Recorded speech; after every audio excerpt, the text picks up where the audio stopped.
Mudah-mudahan semua manfaatnya, semua pahalanya juga bisa kita dapatkan oleh semua, khususnya bagi yang hadir di forum kali ini. Mmm, Seperti yang disampaikan ya, bahwa forum kali ini adalah, apa ya, Ramadan Live Talk Show, tapi virtual ya. Tapi tetap semua bisa dilakukan gitu, walaupun virtual, walaupun tidak live, bukan tidak live, tidak secara langsung kita tatap muka, tapi mudah-mudahan sharing ilmu kita bisa tetap berjalan dengan lancar. Insyaallah pada Ramadan Talk kali ini kita akan apa namanya, membahas satu tema yang cukup menarik ya, tema yang Masya Allah ya ini sangat penting bagi eee, terutama bagi para pemuda, youth, youngsters, ini insyaallah bisa bermanfaat dan di depan kita semua sudah hadir pembicara kita, beliau sangat luar biasa, beliau sangat apa namanya, apa ya, inspiratif gitu. Saya sendiri sangat terinspirasi dengan beliau, dengan track record beliau dan juga dengan kehidupan beliau juga gitu, dengan perjuangan beliau. Ya nanti kita akan tahu siapa pembicara kita yang mungkin lebih jelasnya, tapi sebelum itu tadi saya lupa ini, kita harus senantiasa bersyukur kepada Allah Subhanahu wa taala dan kita harus senantiasa melimpahkan salawat kepada Nabiullah Muhammad sallallahu alaihi wasallam dan mudah-mudahan kita termasuk orang-orang yang mendapatkan naungan dan syafaat dari beliau di yaumil akhir nanti. Baik, tanpa berpanjang lebar, ayo kita langsung perkenalkan pembicara yang luar biasa kita dan yang akan memperkenalkan who is our special speakers today. Brother Zaki, silahkan memperkenalkan siapa pembicara kita. All right. So, inshallah, we have an extremely special speaker today. Very important pertaining to the topic that we have at hand. She's a lecturer and researcher, a PhD candidate at the Melbourne Dental School, researcher in the University of Melbourne within the Faculty of Medicine, Dentistry, and Health Sciences. So she was the head of oral medicine specialist program and the Faculty of Dentistry in UNPAD.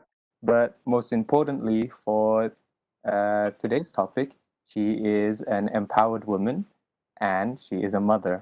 So without further ado, inshallah, we can start with the talk itself.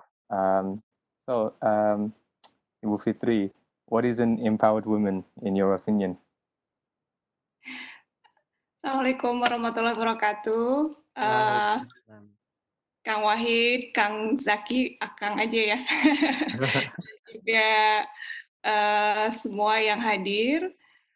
Terima kasih atas kesempatan yang diberikan kepada saya untuk sharing tentang empowering woman. Tadi Zaki sudah memberikan sedikit prolog tentang keberadaan saya. Sebenarnya bukan the most important role for me is a mom, ya. Jadi justru itu yang sangat empowering me gitu ya, yang sangat membuat arti dari kehidupan wanita itu powerful gitu. Sedangkan tadi researcher, lecturer, head of department and other things itu adalah additional buat saya gitu. Jadi itu prolognya. Terima kasih sudah membaca CV saya. Dan saya senang sekali ada di live webinar saat ini dengan adik-adik KIMSA. Adik-adik aja ya, kelihatannya belum terlalu jauh usia kita ya, padahal sangat jauh sebetulnya ya. Di mata saya, pendapat saya ya, empowering woman itu adalah sebetulnya kembali ke fitrah wanita yang paling utama gitu ya. Apa sih fitrah wanita? Ya fitrah wanita ini ya sebagai seorang ibu, seorang istri, seorang anak dari orang tuanya, kemudian adik atau kakak di keluarga. Sedangkan ini di mata saya pribadi ya. Sedangkan karir dan lain-lain adalah additional. Wanita itu harus cerdas, harus pintar, harus bisa uh, mengasah daya nalar ya. Harus selalu diisi ilmunya karena wanita itu memang powerful gitu. Nah, kenapa tadi saya bilang kok kayaknya yang penting malah jadi ibu gitu, malah jadi istri, karena wanita ini kadang suka lupa ya bahwa dengan kemampuannya yang sangat powerful ini, tidak hanya kita bisa berbuat sesuatu untuk keluarga kita, untuk umat manusia, tetapi juga kita ini bisa merubah peradaban gitu. Kenapa kok bisa merubah peradaban ya dengan kita membangun generasi yang jauh lebih baik gitu ya, dan juga mensupport suami. Dan kenapa ini penting? Ini penting sekali. Nah ini yang kadang wanita generasi sekarang itu mungkin lupa gitu. Uh, karir memang penting, apalagi di dunia modern seperti ini kan wanita um, terbuka sekali ya untuk bisa menjadi apapun gitu. Tidak menutup kemungkinan wanita bisa menjadi apapun. Sekarang tidak ada kesulitan wanita untuk mengejar karir setinggi-tingginya, which is very good ya. Tetapi tentunya harus dibarengi dengan kita kembali ke fitrahnya wanita gitu.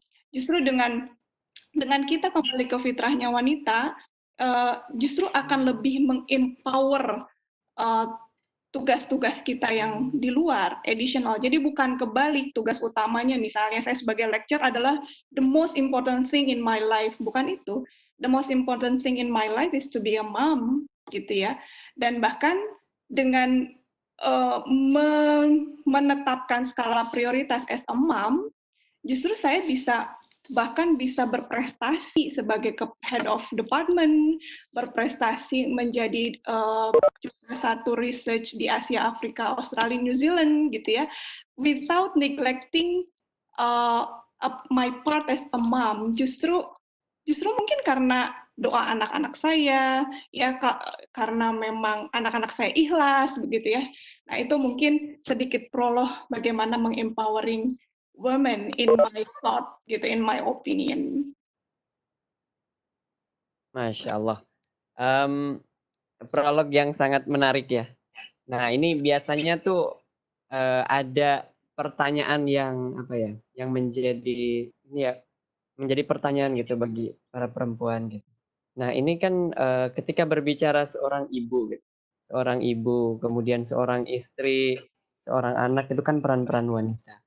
Nah tapi saat ini kan eh, ternyata tantangannya sangat besar gitu untuk tetap mempertahankan peran sebagai seorang ibu gitu, terutama tantangannya sangat besar. Bahkan ada yang ya mungkin menjadi bukan skala prioritas gitu. Nah, kira-kira dari Bu Fitri sendiri ya, kira-kira apa sih yang menjadi apa ya? Tadi kan Ibu Fitri sudah bilang bahwa menjadi seorang ibu justru ini apa ya? Power yang lebih kuat gitu dibanding dengan yang lain gitu, sehingga bisa menjadi empowered woman. Nah, itu gimana sih caranya meyakinkan gitu, meyakinkan para remaja terutama kemudian youngster sekarang itu untuk bisa tahu gitu loh menjadi seorang ibu itu ya ini gitu loh kuncinya, peran wanita gitu. Itu karena menjadi sangat susah gitu, input dari sana sini ada gitu, tapi ternyata ujung-ujungnya ke ibu lagi, tapi selalu tidak yakin gitu kebanyakan para wanita. Kira-kira gimana Bu Fitri menanggapi Betul hal itu? sekali Kang Wahid, betul sekali. Jadi karena di generasi sekarang itu kan fokusnya banyak terpecah ya, banyak informasi dari berbagai media, dari media sosial, bisa menerima informasi apapun tanpa difilter gitu ya. Bahkan tanpa tahu sumbernya dari mana dan tanpa sadar itu informasi masuk ke subconsciousnya wanita gitu. Dan kita tidak tahu apakah yang mengenerate informasi itu berniat baik atau tidak. Semuanya masuk tuh ke subconscious, ke consciousnya generasi saat ini. Nah, kalau saya menilik wanita, khususnya wanita, sebenarnya ini temanya juga tidak hanya wanita ya, sebetulnya buat laki-laki juga ya. Jadi informasi-informasi ini juga sedikit banyak mempengaruhi cara berpikir dan cara bersikap begitu. Nah, kemudian sekarang yang jadi role modelnya siapa? Gitu di dalam dunia serba cepat saat ini, kita kadang kalah dengan apa ya, dengan satu kelompok yang ingin mengenerate informasi sebanyak-banyaknya kepada generasi muda dan memberikan influence sebesar-besarnya, baik itu influence negatif bahkan influence positif itu yang sedikit ya kalau menurut saya gitu. Jadi generasi muda sekarang bahkan tidak tertarik, kebanyakan ya, saya bicara kebanyakan gitu ya, kebanyakan tidak tertarik mungkin membaca kisah-kisah sejarah yang real seperti kisah sejarahnya Siti Khadijah, Siti Aisyah gitu ya, Siti Hajar gitu. Itu adalah sejarah-sejarah yang penuh dengan nilai-nilai moralitas, nilai-nilai kehidupan, bagaimana mereka menghadapi challenge-challenge kehidupan.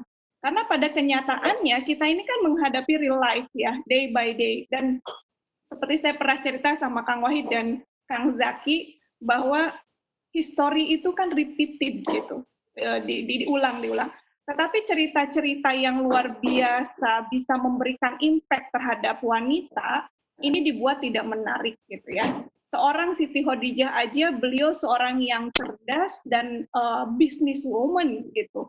Tetapi dibuat cerita itu tidak menarik gitu, hanya merupakan cerita masa lalu. Nah, generasi sekarang lebih tertarik mungkin kalau menurut Kang Zaki ya Pak ya, cerita Kardashian gitu, atau siapa lagi, Kylie Jenner atau dan lain sebagainya, itu mungkin lebih tertarik. Padahal I don't think they will give a good image, a good example for women, untuk empowering women. Empowering dari sisi mana? Bahkan mereka mengajarkan kita bagaimana terlihat cantik itu kita didikte gitu ya. Oh, cantiknya harus tubuhnya begini, make up-nya begini, ininya begini, sikapnya begini. Padahal kita sebagai umat Islam itu banyak sekali kisah-kisah para wanita yang luar biasa hebat yang bisa menjadi panutan gitu ya. Kebetulan ibu saya ini beliau juga, menurut saya beliau adalah wanita yang sangat hebat gitu. Jadi beliau juga panutan saya dan beliau itu mengulang-ulang bercerita tentang orang-orang hebat di masa lalu ya, salah satunya adalah Siti Khadijah, Siti Aisyah gitu ya. Jadi masuk ke dalam alam bawah sadar saya ya, yang role model yang betul itu adalah role model yang memberikan sebuah sejarah yang tidak pernah lekang oleh waktu gitu ya, dan memang manfaatnya, dampaknya besar sekali kepada manusia gitu. Nah, jadi tadi Kang Wahid memang fokusnya banyak apa ya, terdistorsi gitu ya. Kemudian juga sehingga generasi sekarang ini mungkin kebingungan, ini mau kemana ya? Apa saya ini harus mengejar karir dulu? Harus karir yang utama gitu. Sehingga ketika mengejar karir sekuat-kuatnya, ada sisi jiwanya yang kosong dan akhirnya galau. Dan galaunya tuh sering galau yang mungkin dengan alasan yang sederhana gitu ya. Nah, barangkali kita sendiri sudah keluar dari fitrahnya, wanita keluar dari fitrahnya. Padahal yang namanya rezeki itu di tangan Allah. Allah yang akan memberikan rezeki, bukan manusia, bukan berdasarkan tingginya predikat atau PhD atau S2 atau ya setinggi-tingginya gitu ya. Tidak berdasarkan itu, tetapi rezeki itu ya Allah yang memberikan gitu. Allah percaya rezeki itu kepada orang yang dipercayai olehnya gitu. Kakak saya almarhum Sony Sugema, mungkin generasi sekarang jarang ada yang tahu. beliau tidak S1 tetapi rezekinya Masya Allah luar biasa dan bahkan bisa menyekolahkan kami adik-adiknya gitu ya. Artinya kan rezeki itu di tangan Allah, bukan karena oh kita melulu harus karir gitu ya. Nah, mungkin tadi jawabannya mudah-mudahan cukup menjawab ya Kang Wahid tadi pertanyaannya. MashaAllah, what an amazing answer from Ibu Fitri, highlighting a lot of the apa ya, social issues when it comes to women, you know, having incorrect and wrong role models that focus in wrong aspects of what being a woman is, and you know, really highlighting good role models that are, you know, timeless, such as Khadijah and Aisha. But inshallah, how about we focus a bit more on apa ya, Ibu Fitri's experience sebagai, you know, a woman yang udah achieve yang kayak success in terms of like the, you know, that kind of like career status gitu. So you've achieved PhD, you're a researcher, lecturer, specialist in many programs from many universities. How did you balance it, you know, with your career and, you know, becoming a mother? Right? It must not have been easy, and I think apa ya, banyak you know, anak-anak gadis, you know, especially in our age, are thinking kayak, oh, if I pursue my career, I'm going to have to, you know, sacrifice that part. And as you know, really pointed out, kayak, you know, even if you do pursue your career, you're going to end up depressed. You know, if you don't really give respect to your fitrah, your innate nature as a, you know, as a woman. So how did you balance your life between these two very important things? Thank you Zaki. So mungkin saya cerita sedikit jadinya ya, because you asked me about my own experience gitu ya. Saya menikah usia 19 tahun, saya melahirkan anak pertama usia 20. Waktu itu semester ketiga dentistry di Unpad. But it didn't stop me to become the best student. Ketika saat itu saya dapat penghargaan pada saat lulus menjadi the best student dan paling cepat lulusnya. Susah dentistry, apa namanya, challenge-nya banyak. Saya sambil hamil besar, saya harus angkat alat-alat kedokteran gigi, kemudian saya harus praktek pasien dan lain sebagainya gitu ya. Tetapi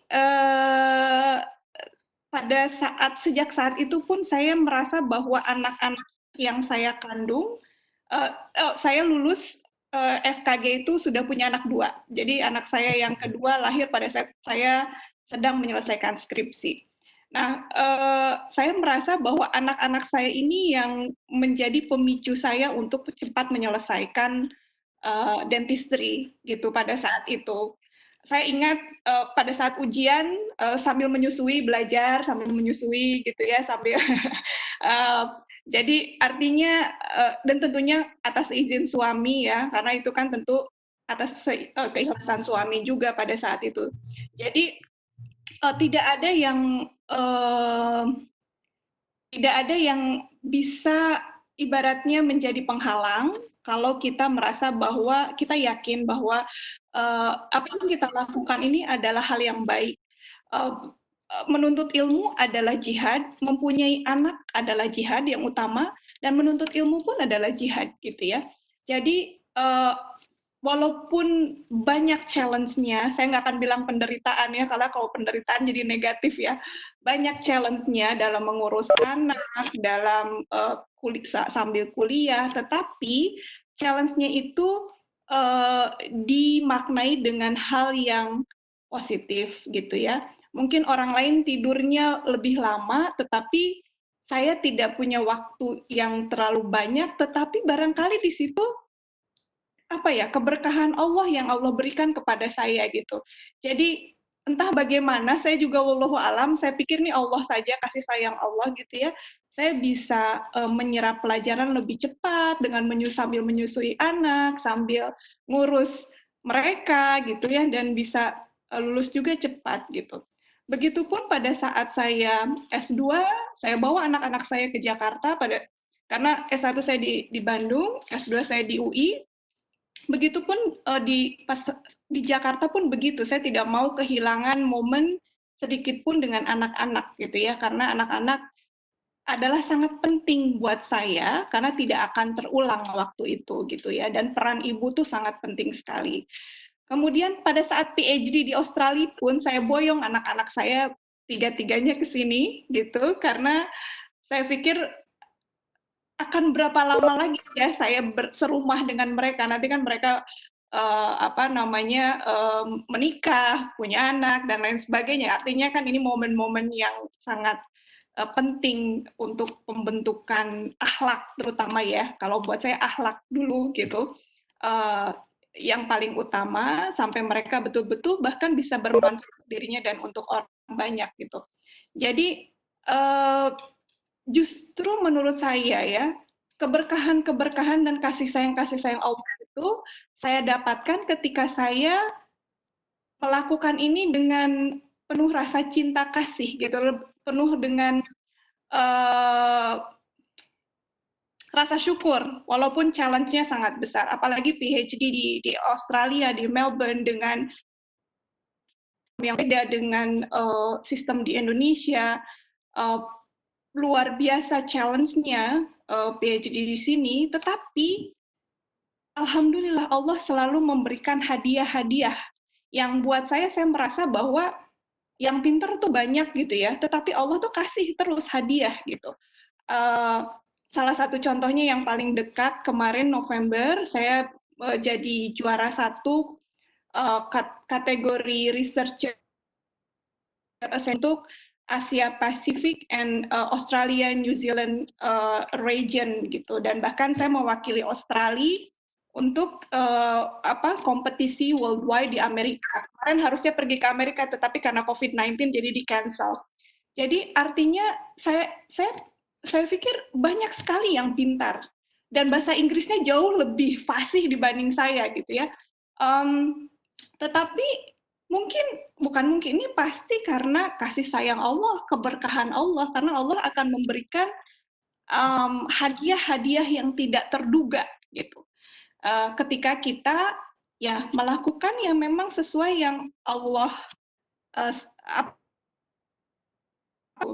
Nah, ini yang saya tuh ingin sekali mengajak generasi muda gitu ya. Jangan menyerah dengan challenge yang ada, jangan khawatir, dan juga jangan keluar dari fitrah. Wanita menjadi wanita, laki-laki menjadi laki-laki gitu ya. Dengan kita jalani challenge-nya dan kita pahami peran kita masing-masing, Allah itu akan selalu memberikan hadiah-hadiah, kejutan-kejutan yang kita nggak sangka gitu. Nah, itu yang saya alami, dan banyak hal yang saya alami di Australia ini yang buat saya surprising, unbelievable gitu ya. Dan saya ingin ketika di Melbourne Dental School saya diminta mengajar dentistry, saya ingin memberikan dakwah dengan cara yang mereka nyaman gitu ya. Mereka belum pernah mungkin pertama kali punya lecture berjilbab dari Asia gitu ya. Pertama-tama mungkin agak underestimate, tetapi lama-kelamaan mereka melihat bahwa I am reliable, accountable, nyaman gitu ya. Bahkan ya seperti itu. Jadi banyak hal yang kejutan ya, hadiah-hadiah dari Allah yang saya sangat syukuri setiap hari gitu ya.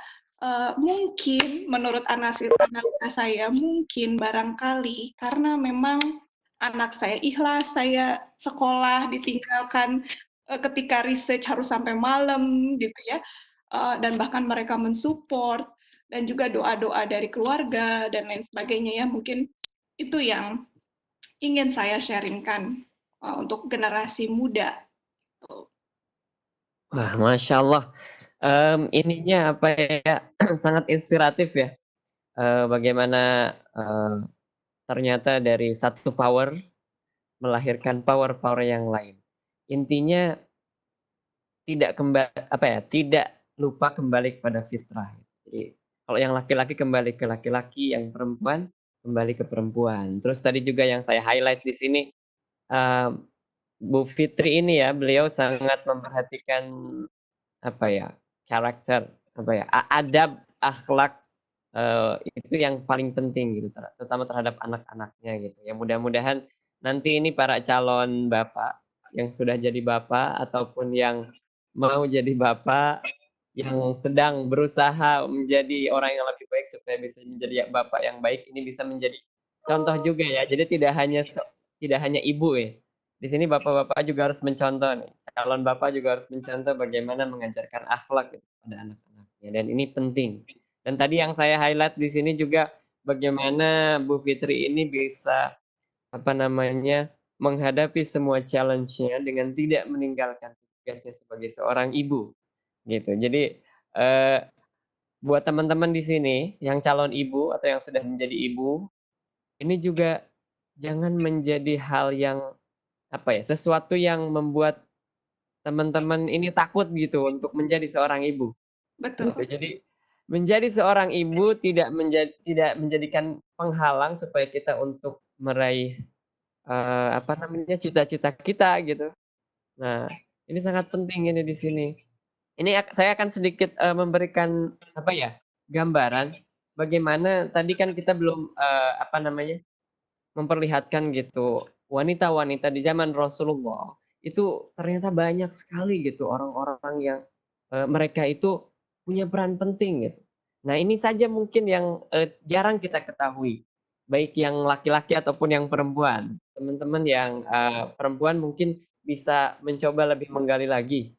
Misalnya nih ya, saya akan sedikit kasih gambaran gitu. Waktu, di zaman Rasulullah itu banyak tentara wanita. Banyak tentara wanita.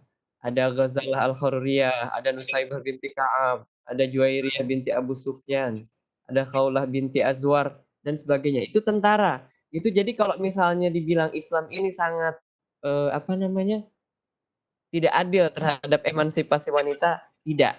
Islam dari dulu juga sudah memuliakan wanita pada posisinya.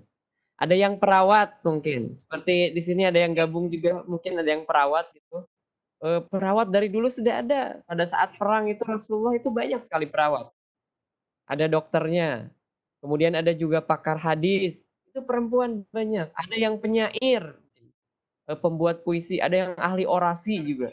Itu kalau misalnya teman-teman, terutama yang wanita mencari itu gitu, searching aja, googling itu sudah banyak gitu contoh.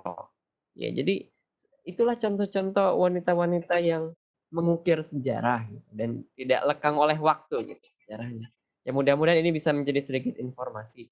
Ya untuk selanjutnya mungkin yang, menjadi pertanyaan, eee, apa sih rahasianya gitu ya. Ini kan kalau tadi, kita lihat keikhlasan dari anak, doa-doa dari orang tua gitu. Nah, kira-kira kalau sehari-harinya gitu, Bu Fitri ini sendiri, eee, seorang wanita itu harus bagaimana gitu, sholatnya, ibadahnya, kemudian juga, eee, apa, informasi apa sih yang harus dicari gitu setiap hari supaya tetap menjadi seorang empowered woman? Mhm. Itu mungkin pertanyaan sedikit dari saya. Makasih Kang Wahid. Eee, Kalau saya membiasakan pertama ya, eee, sebelum ke ibadah yang kita lakukan gitu ya, eee, hati-hati kita dalam, eee, mencari informasi ya, di dunia IT, di dunia teknologi sekarang itu kan mudah sekali kita kita mendapatkan informasi gitu.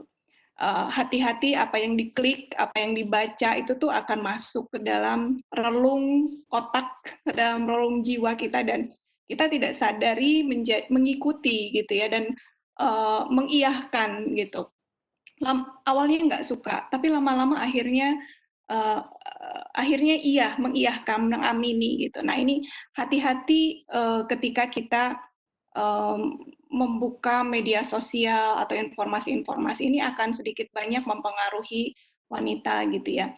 Nah, karena memang percaya atau tidak, mungkin ada yang di sekolah di IT ya, bahwa informasi yang masuk ke kita baik itu di Instagram atau Facebook atau di media sosial yang lainnya itu kan ada yang mengarahkan, ada algoritma yang menggiring ke kita untuk setiap usia gitu. Jadi ini yang saya lihat fenomena ini mempengaruhi sekali gitu generasi muda, ibu-ibunya semua gitu. Jadi artinya akhirnya dari hal yang kecil saja, role model yang diagung-agungkan, yang dibanggakan itu bukan role model yang nyata gitu, tetapi role model yang mohon maaf gitu, yang fiktif. Fiktif tuh dalam arti gini, bukan berarti tidak boleh suka sama artis, boleh gitu, tapi mereka ini kan tidak menunjukkan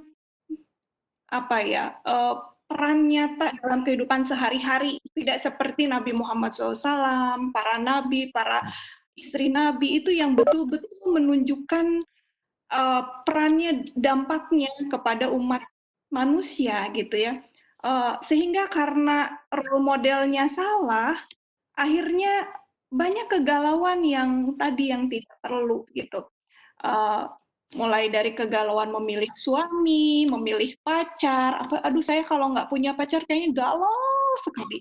Padahal generasi saat ini di usia-usia Kang Zaki, di usia-usia muda gitu ya, ini adalah golden age untuk mengisi dengan segala ilmu, skill ya, yang nanti pasti sangat berguna untuk di masa yang akan datang, dalam waktu yang dekat atau mungkin ya masa yang akan datang gitu ya. Nah, kemudian tentunya tadi ya Kang Wahid bertanya apa yang dilakukan masalah ibadah gitu ya. Kalau ibadah kayaknya saya sama Kang Wahid lebih ibadahnya lebih kuat Kang Wahid gitu ya. Oh, belum tentu. Artinya ibadah yang memang apa ya diperintahkan oleh Allah gitu ya. Mungkin saya bahkan kalah dibandingin anak-anak saya. Anak-anak saya puasa Daud, saya tidak seperti mereka. Tetapi mungkin karena saya bawel menceritakan informasi-informasi, entah mungkin cerita Nabi Daud, cerita Nabi Muhammad, sehingga mereka terinspirasi dan dengan sendirinya dua anak saya ini selalu sebelum Ramadan mereka intens melakukan puasa Daud sudah beberapa bulan. Jadi padahal saya sendiri tidak kuat melakukan itu karena saya harus kerja dari pagi sampai sore.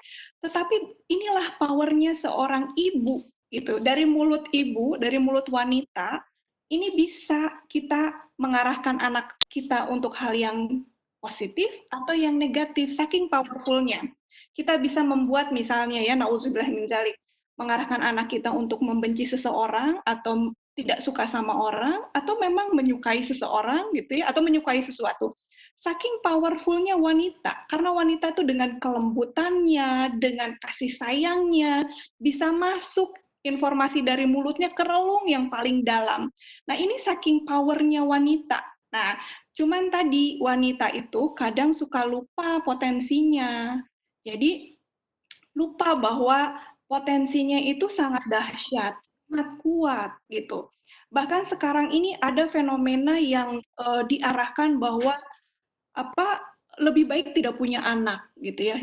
Jangan punya anak karena anak ini hanya menimbulkan masalah atau memang saya secara mentalitas kayaknya nggak baik deh karena saya ini pemarah dan saya nanti lebih baik tidak punya anak.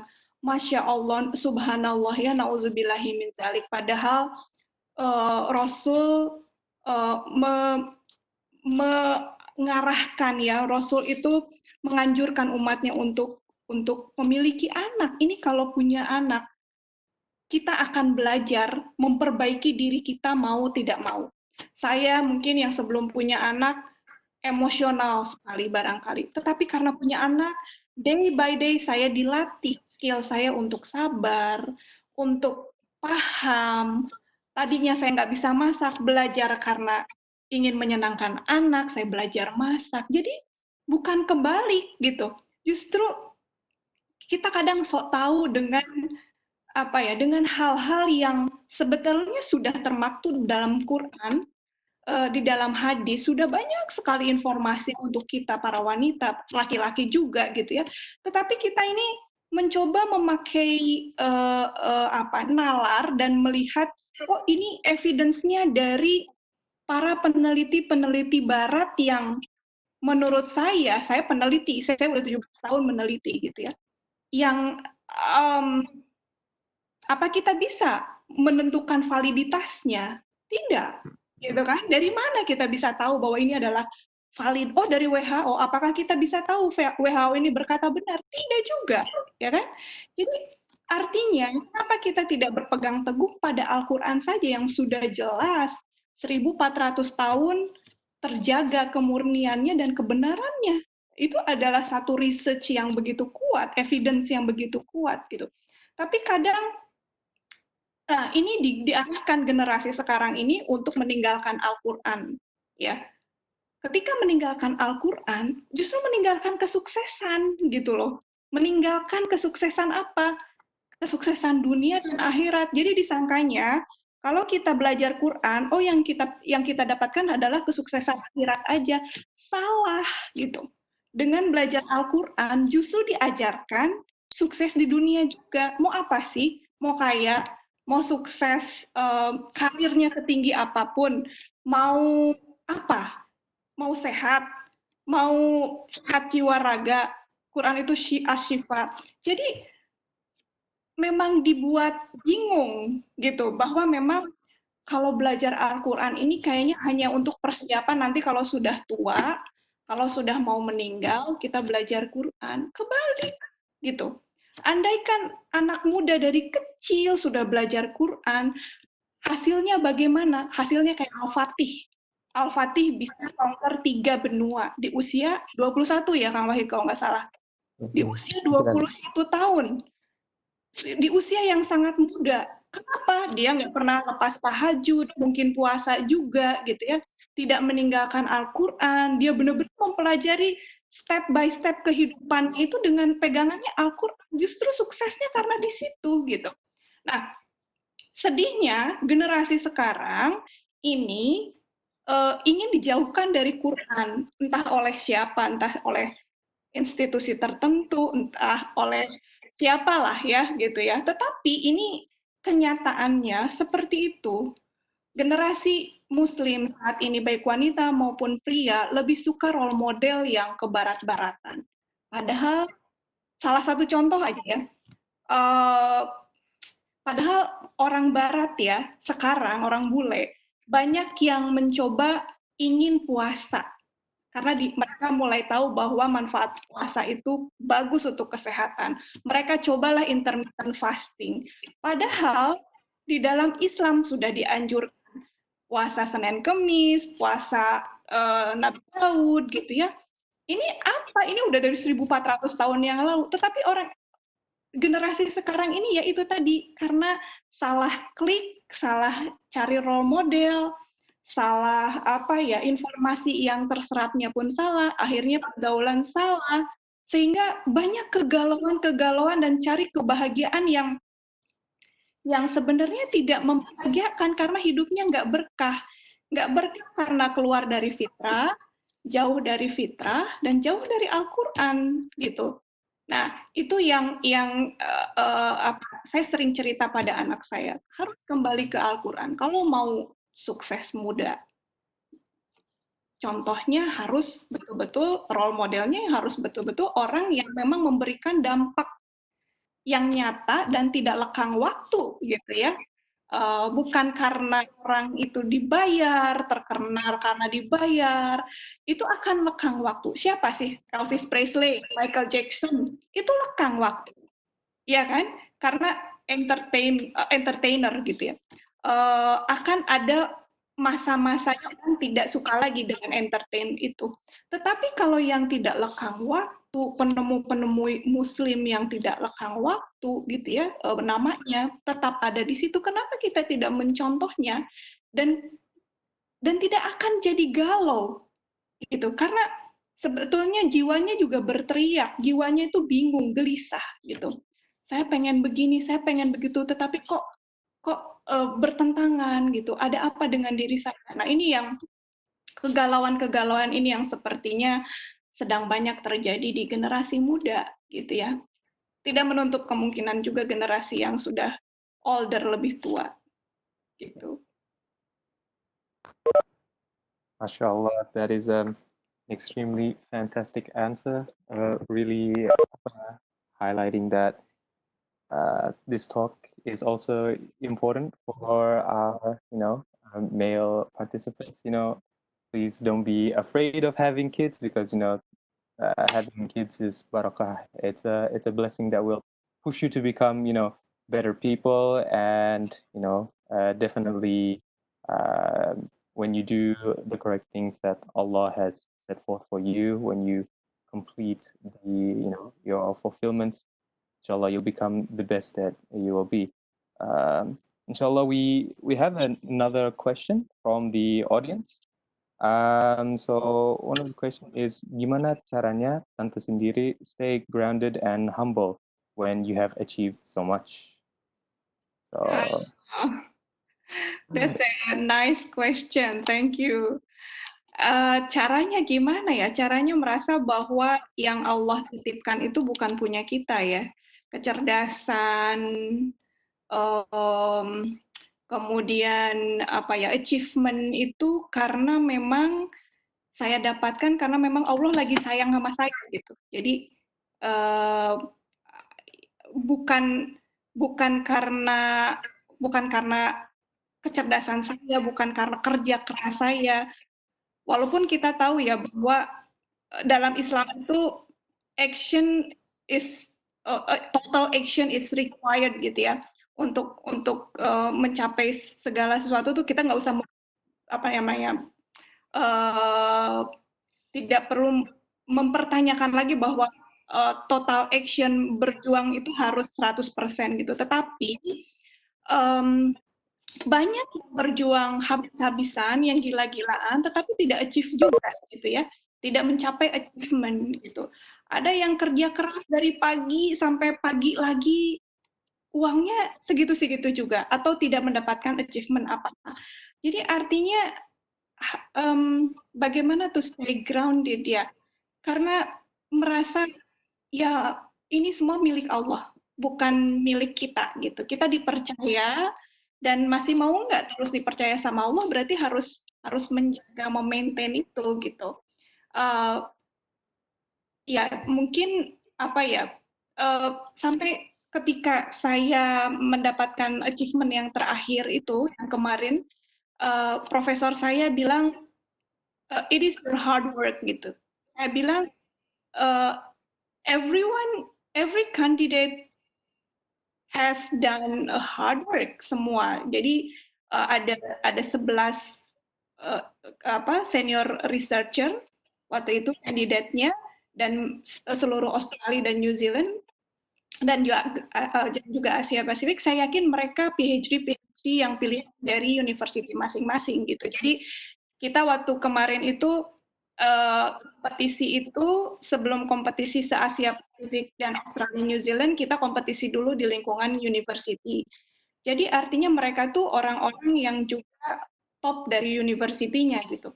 Tetapi saya merasa bahwa ini kasih sayang Allah, I have Allah with me, that's why I can get this achievement gitu. Mungkin mereka tidak tidak menempatkan Allahnya jadi if God with me, who can beat me gitulah kasarnya, bukan kasarnya, cepatnya ya. Jadi ketika Allah dengan saya, ya sudah, jalannya la haula wala quwata illa billah. Mungkin itu, ketika mendapat achievement pun bukan merasa bahwa because I'm karena ini kecerdasan saya, karena ini kerja keras saya gitu ya. Ya karena ini kasih sayang Allah. Wah, Masya Allah. Nah, ini jadi nasihat untuk kita semua ya.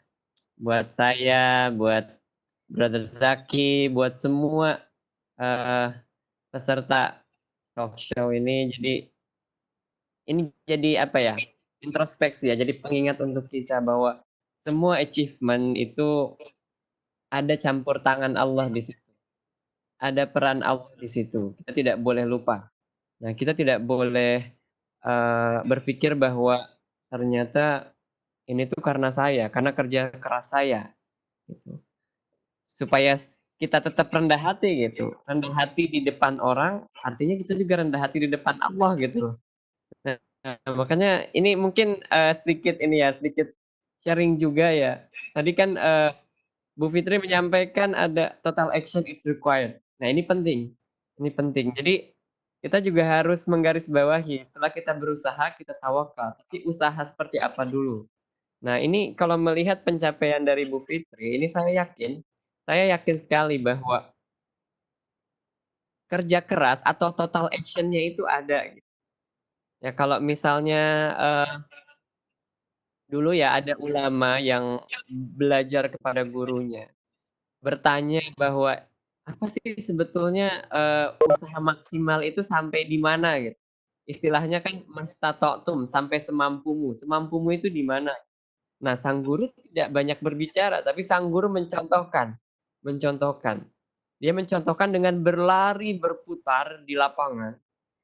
Ketika berlari berputar sampai tergompo-gompo, sampai lelah, sampai akhirnya pingsan. Sampai akhirnya pingsan, setelah pingsan, ketika sadar baru menyampaikan kepada muridnya bahwa inilah usaha maksimal kita. Baru setelah itu kita tawakal. Betul. Nah, di situ total action is required gitu. Jadi semuanya yang di sini total action is required, tapi jangan lupa bahwa apapun nanti pencapaiannya yang kita dapat itu semua hadiah dari Allah, berkah dari Allah Subhanahu wa taala. Iya. Wah, Masya Betul Allah. sekali, Kang Wahid. Mungkin saya sedikit menambahkan ya, ketika sekolah di PhD di sini tuh tidak seperti di Indonesia kan, kita ada yang asisten rumah tangga yang bisa membantu gitu ya.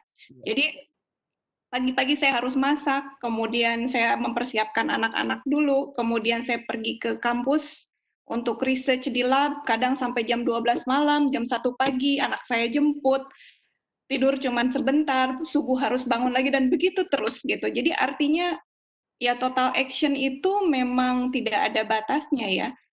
Capek, ya betul capek, tetapi hati-hati juga ketika kita mengeluh gitu. Jadi ketika capek pun keluarkanlah kalimat-kalimat yang, "Ya Allah, saya capek, tolong saya beri kekuatan." Jangan yang, "Aduh udah deh gini gini terus, risetnya nanti jelek." Beneran nanti jelek gitu. Saya nggak apa ya, saya kadang kalau saya suruh ngasih contoh agak susah. Misalnya ya berkata hal yang apa ya namanya, yang mengutuk gitu ya, berkata yang mungkin kan kalau lagi capek itu atau hasil risetnya tidak bagus, atau dosennya yang tidak sesuai dengan harapan kita, dosennya mengesalkan, kadang kita mengeluarkan kata-kata yang tidak baik gitu ya, dan ini akan impact balik ke kita sebetulnya gitu. Jadi lebih baik kalau capek, saya kadang ngeluhnya ya sama Allah aja, "Ya Allah capek, beneran capek." Memang betul ya gitu, maksudnya semua orang juga pasti merasakan ada batas lelah gitu ya pada saat ketika terus kita dituntut untuk bekerja banyak gitu. Tetapi ketika kita mengeluh pada Allah dengan memohon pertolongan Allah, entah bagaimana setelah bangun tidur hanya berapa jam, Allah kasih lagi energi untuk bangun dan tertawa lagi gitu. Jadi bukan berarti tanpa challenge, bukan berarti tanpa kesulitan, itulah kehidupan. Mengurus anak bukan berarti tidak ada challenge, mengurus suami, dan kehidupan ini kan challenge demi challenge gitu ya, tidak akan flat. Nah, jadi tadi kalau misalnya role modelnya adalah orang-orang yang tidak tepat, informasi yang kita dapatkan juga bahkan membuat kita makin negatif gitu ya. Ya inilah akhirnya generasi mudanya jadi kebingungan, galau, galau yang tidak jelas, galau karena hal-hal yang sebetulnya tidak perlu digalaukan. Misalnya tidak punya pacar, aduh saya galaunya minta ampun, saya harus punya pacar. Padahal tahu nggak, potensi anak muda ini luar biasa kalau diisi dengan ilmu pengetahuan dan skill. Jodoh itu kaitannya dengan tauhid kita kepada Allah katanya kan begitu. Jodoh itu akan datang dengan sendirinya. Kang Wahid tentu sudah bisa memberikan evidence gitu ya. Artinya bahkan Kang Wahid dapat jodoh yang terbaik gitu. Tanpa harus mengejar-genjar mencari-cari gitu kan. Atau tanpa harus merusak syariat Islam gitu. Dan Allah akan memberikan jodoh ini sesuai mirror-nya kita gitu ya, sesuai dengan kitanya gitu. Jadi kenapa dalam waktu yang memang ketika belum diberikan jodoh diisi dengan hal-hal yang baik gitu. Dengan hal-hal yang baik. Nah, anak saya pernah nanya sama saya, "Mah, gimana caranya untuk mendapatkan anak yang baik gitu, anak yang soleh gitu, anak yang berpotensi?" Mulai mencari calon istri yang berpotensi juga dan dirimu juga harus mempersiapkan menjadi orang yang berpotensi. Karena untuk menghasilkan generasi selanjutnya harus dipersiapkan dari sekarang gitu. Jangan hanya karena aduh itu kasep cakep gitu ya. Aduh itu gelis cantik aja gitu. Padahal mungkin apa namanya jangan di situ. Bahkan Islam pun sudah mengatur dianjurkan oleh Rasul kalau mencari pasangan itu dilihatlah beberapa kriteria. Nah, hal-hal seperti itu. Jadi sebetulnya tidak perlu galau untuk hal-hal yang bukan urusan kita karena yang namanya jodoh itu urusannya Allah gitu. Nah, terus harus apa dong untuk hidup kita jalanin sehari-hari? Isi apa yang memang Allah sedang percayakan di depan mata kita saat ini. Misalnya di sini teman-teman YIMSA, adik-adik YIMSA lagi diamanahkan untuk sekolah gitu ya, sekolah di Melbourne gitu. Betul-betul jalani dengan sangat baik, membuat orang tua bangga, senangkan mereka, karena mereka kalau mereka senang, doa kita apapun Allah kabul, jangan kebalik gitu. Oh ibu saya, orang tua saya begini, begini, begini, begini, saya nggak dekat sama orang tua, saya ada masalah sama orang tua. Maafkan, seburuk-buruknya orang tua adalah orang tua. Justru dengan apa ya namanya, dengan bersikap penuh kasih sayang kepada orang tua, banyak hal. Ini babnya sebenarnya bab yang berbeda, bab orang tua Kang Wahid ya.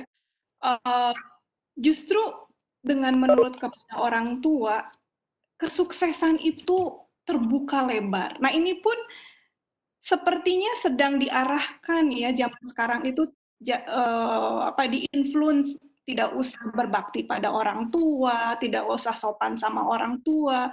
Padahal doa orang tua, apalagi doa ibu tuh menggetarkan arash gitu ya.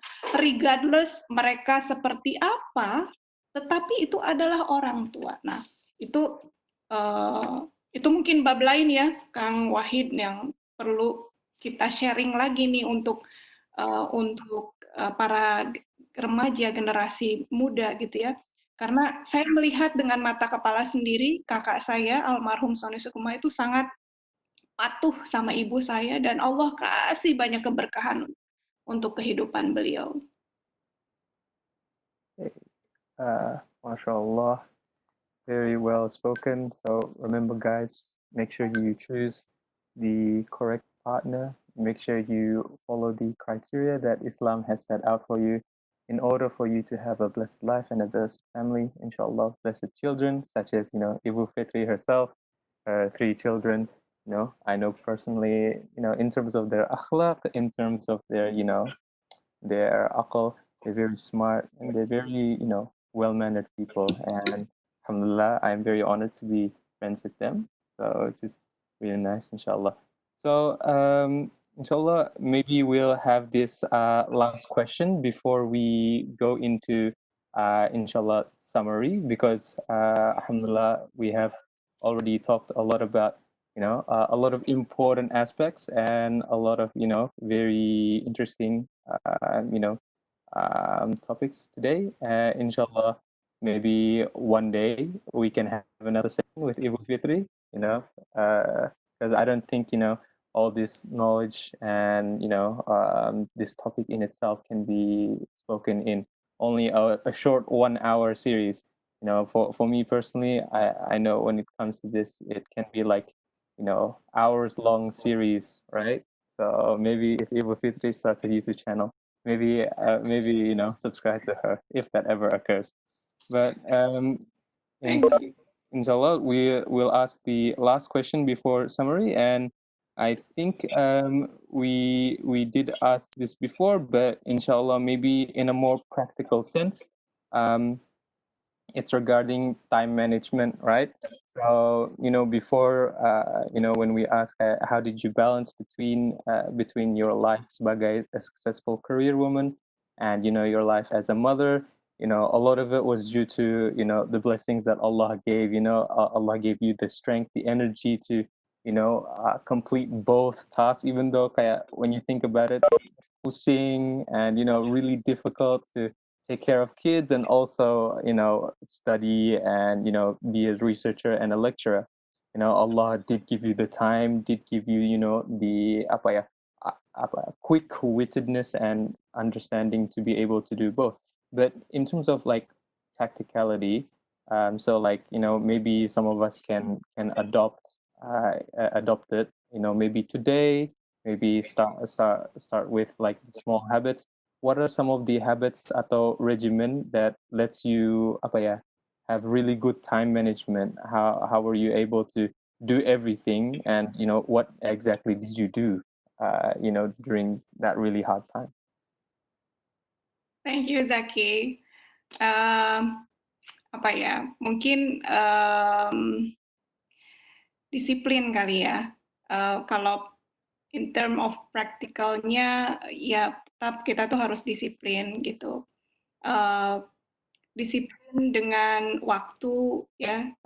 Kalau saya tuh suka bikin agenda setiap hari harus apa aja, saya harus achieve apa aja hari ini, besok, dalam waktu seminggu, dan evaluasi ketika saya buat agenda 1 minggu ini, kemudian saya evaluasi di weekend apa yang saya achieve dan apa yang saya tidak achieve dan bagaimana saya harus lakukan lagi di minggu yang akan datang.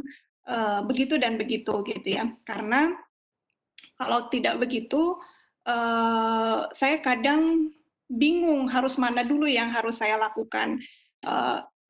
Kadang urusan anak ini, apalagi saya anak ketiga ya, dengan segala ceritanya berbeda-beda, dengan waktu yang berbeda-beda gitu ya. Anak saya 2 udah kuliah, anak saya 1 masih SMA ya, masuk SMA. Dulu waktu pas pertama kali masuk ke Australia, saya bawa anak saya yang paling kecil tuh masih SD kelas 6 gitu, dan saya daftarkan sendiri langsung ke sekolah masing-masing. Yang kedua SMA, yang ketiga kuliah, baru masuk kuliah. Semuanya saya daftarin masing-masing gitu ya. Jadi artinya time management itu penting dan skala prioritas itu penting. Kemudian ya tadi saya bikin agenda, hari ini saya harus melakukan apa, harus meeting dengan profesor, harus harus research jam berapa, harus masak jam berapa, cuci baju jam berapa gitu ya, belanja jam berapa, kapan, itu tuh saya ada agenda 1 minggu gitu.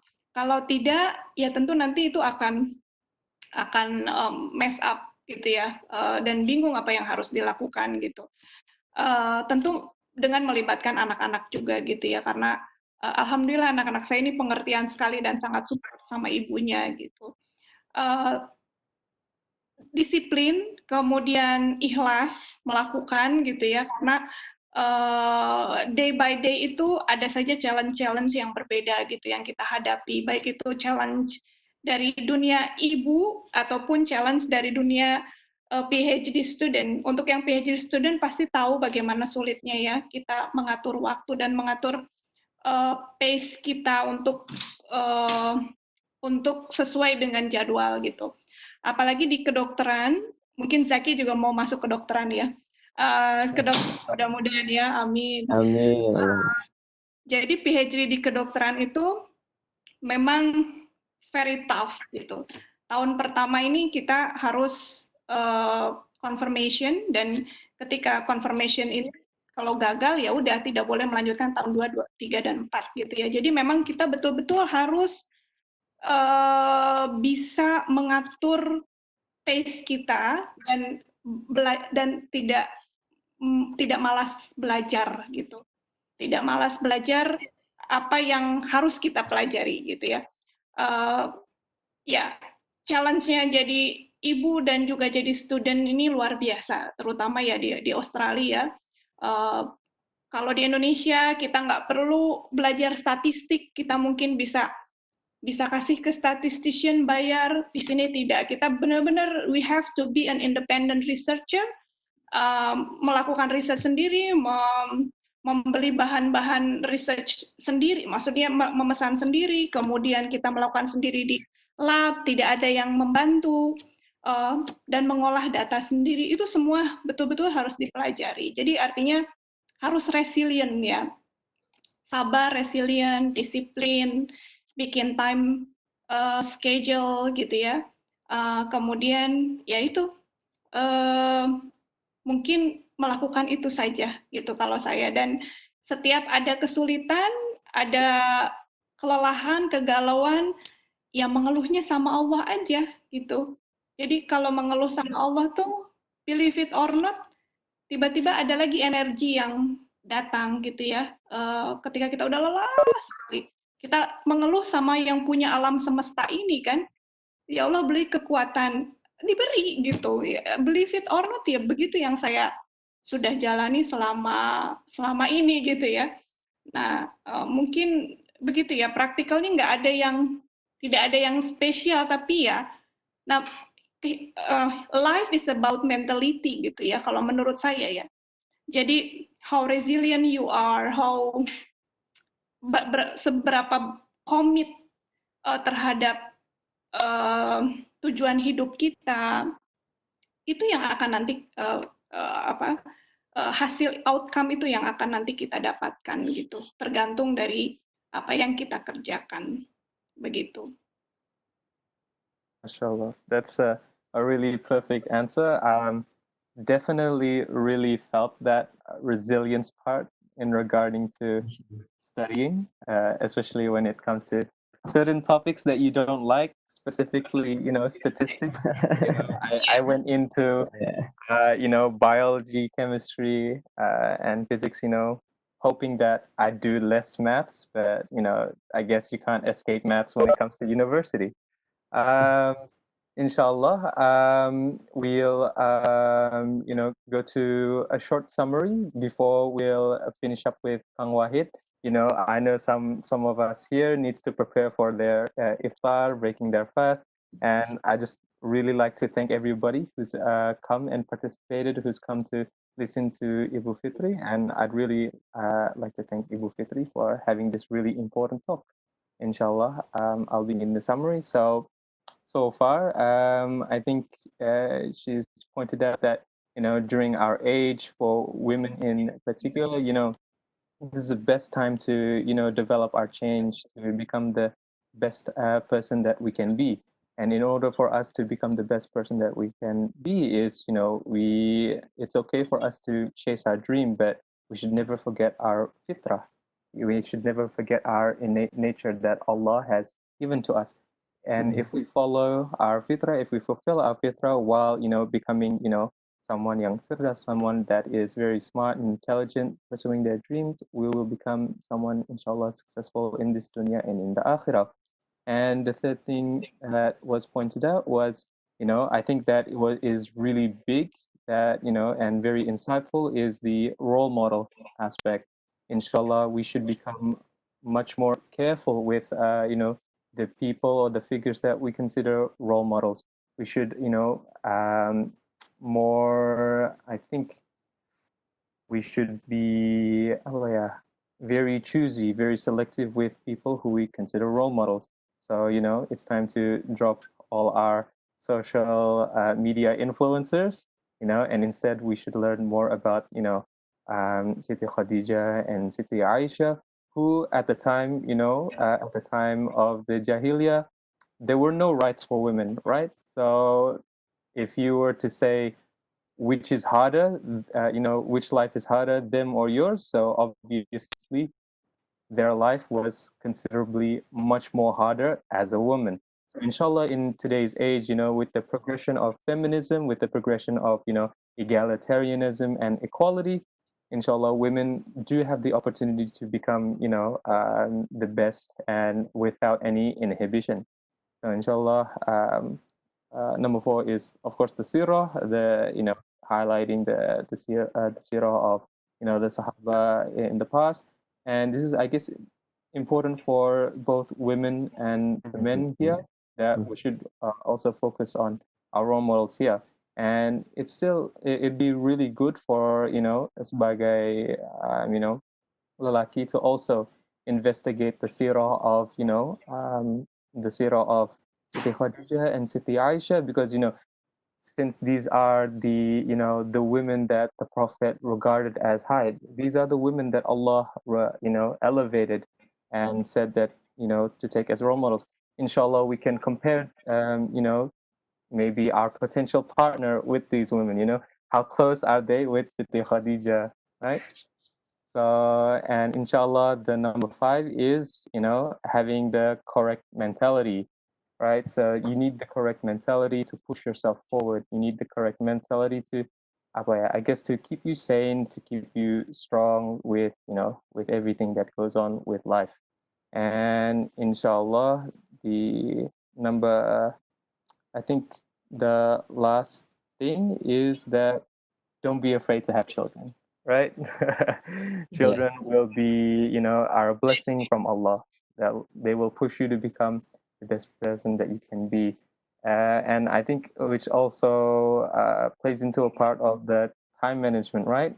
So I guess having children in itself is both an influence and something that you can affect with who you are as a person. So it teaches you how to, so of course, having a child, you need to have good time management if you want to chase your dream. But at the same time, having children also kind of makes you better at time management, right? So inshallah, I guess the moral of the story is don't be afraid to have children at a young age, but make sure to find a partner. Find a partner that is good for you. And inshallah, I'll let Kang Wahid to close the talk. Oke, ya. Thanks a bunch buat Brother Zaki yang udah menyampaikan ininya ya, summary-nya. Sangat ini ya, sangat mencakup semuanya gitu, dan tadi mudah-mudahan bagi yang bertanya bisa menjawab pertanyaannya, dan nanti mungkin bagi yang pertanyaannya belum bisa dijawab untuk saat ini, mungkin bisa chat langsung private juga bisa mungkin ya Bu Fitri, insyaallah. Bisa. Ya, atau mungkin bisa menghubungi via Yimsa juga, via Brother Zaki mungkin, atau via Brother Alfat nanti sebagai mas'ul atau sebagai head-nya. Masya Allah ya, alhamdulillah pertemuan kita hari ini sangat empowering gitu. Tidak hanya untuk women, pasti untuk yang cowok-cowok juga di situ. Teman-teman Yimsa yang laki-laki juga jangan lupa untuk bisa mengaplikasikan apa yang sudah disampaikan hari ini gitu, dengan kadar fitrahnya masing-masing tentunya. Yang laki-laki juga harus bisa mengembalikan itu pada fitrah laki-laki, yang perempuan juga harus bisa mengembalikan itu pada fitrah perempuan. Karena pada dasarnya Allah menciptakan kita itu sudah sesuai dengan kadar fitrahnya masing-masing, baik itu perannya, baik itu achievement-nya, baik itu tadi ya, kesehariannya gitu, kodratnya, pokoknya itu menentukan kesuksesannya. Jadi jangan lupakan fitrah gitu. Dan Baik, jangan lupakan Al-Quran, Kang Wahid. oh iya betul, lupa tadi, ini yang belum disampaikan. Jangan lupakan Al-Quran, jangan lupakan fitrah, jangan lupakan Al-Quran. Ya mudah-mudahan apa yang kita sharingkan hari ini bisa memberikan insight yang lebih lagi tentang pentingnya peran seorang pemuda, baik itu yang laki-laki ataupun yang perempuan. Saya kira Ada mungkin sebelum saya ini tutup dari Bu Fitri ada yang disampaikan terakhir? Ya, mungkin ya tambahan atau penekanan sedikit lagi ya tentang apa ya, perlunya kita kembali ke Al-Quran ya, Al-Quran dan hadis gitu ya. Jadi kita tuh sudah dikasih tools oleh Allah untuk kesuksesan nggak hanya di akhirat tapi di dunia juga gitu. Tetapi, nah ini sekali lagi eh, saat ini banyak generasi muda yang malu belajar agama gitu ya, malu belajar Al-Quran. Bahkan saya tuh ingin sekali, saya kalau ada betul-betul saya ingin ada waktu um, apa namanya on leave saya apa namanya waktu istirahat saya dari bekerja gitu ingin belajar betul-betul belajar agama Islam yang detail, yang deep gitu ya. Karena orang Islam ini sudah dibekali dengan tools untuk sukses di dunia dan di akhirat. Bukan hanya di akhirat, di dunia dan di akhirat. Itu yang pertama. Terus yang kedua, kita ini harus bangga dengan root kita, dengan akar dengan asal muasal kita gitu. Kita kadang menempatkan kiblat ke barat gitu. Dan kita tidak membaca sejarah dunia ini seperti apa sih, world Perang Dunia Kedua, kemudian Perang Dunia ke-1, bagaimana sejarah ini dihanguskan, dihilangkan. Sejarah ini penting karena dengan sejarah orang tuh jadi melek gitu. Generasi muda ini jadi melek apa yang terjadi dulu dan terjadi sekarang dan apa yang harus dilakukan sekarang. Tapi itu tuh anak muda ini dibuat blur dengan sejarah. Coba pelajari sejarah, sejarah Islam, sejarah dunia, harus melek dengan sejarah dunia ini apa yang terjadi saat ini gitu. Apakah dunia ini hanya melulu apa ya? Hanya melulu media sosial. Pakailah media sosial untuk mencari hal-hal yang baik, hal-hal yang bagus. Carilah di Google ini mungkin sejarah-sejarah juga, sejarah dunia ini. Jadi jangan generasi muda ini jangan buta dunia, jangan buta sejarah dunia. Dan nanti kita tahu peran saya di mana sih gitu. Peran saya ini apakah uh, semua peran tuh penting ya, dan menjadi pegang peranan apapun itu baik gitu ya. Karena manusia ini kan diciptakan berbeda-beda, potensinya berbeda-beda, tidak sama. Tidak semua harus jadi dokter, tidak semua harus jadi direktur, tidak semua harus jadi guru, tidak. Berbeda-beda potensinya. Tetapi bayangkan kalau generasi muda paham itu, ya, dan mereka bisa memfullkan potensi yang ada, ini kan ngeri ya, ngeri dalam kata arti positif ya. Maksudnya bagaimana perkembangan Islam di dunia ini akan begitu besar, dahsyat. Dan ini yang ditakutkan barangkali ya dengan perkembangan yang dahsyat. Dan mereka senang sekali kalau generasi mudanya keluar dari jalur, keluar dari Al-Quran, mengikuti gaya hidup mereka. Karena itu yang diinginkan. Padahal ini satu hal aja ya, saya pernah lihat ada anak muda yang depresi, masuk Islam sembuh depresinya. Nah, sekarang kok di generasi Islam banyak yang depresi. Nah, ini ada apa? Padahal kita sudah punya tools-nya gitu. Nah, itu hal itu saja harusnya membuat kita ini tergugah gitu ya, bahwa oh ya Allah, alhamdulillah saya sudah dilahirkan dalam kondisi Islam. Saya sudah punya tools yang banyak, tetapi karena ini peringatan buat saya dan anak-anak saya pribadi juga gitu.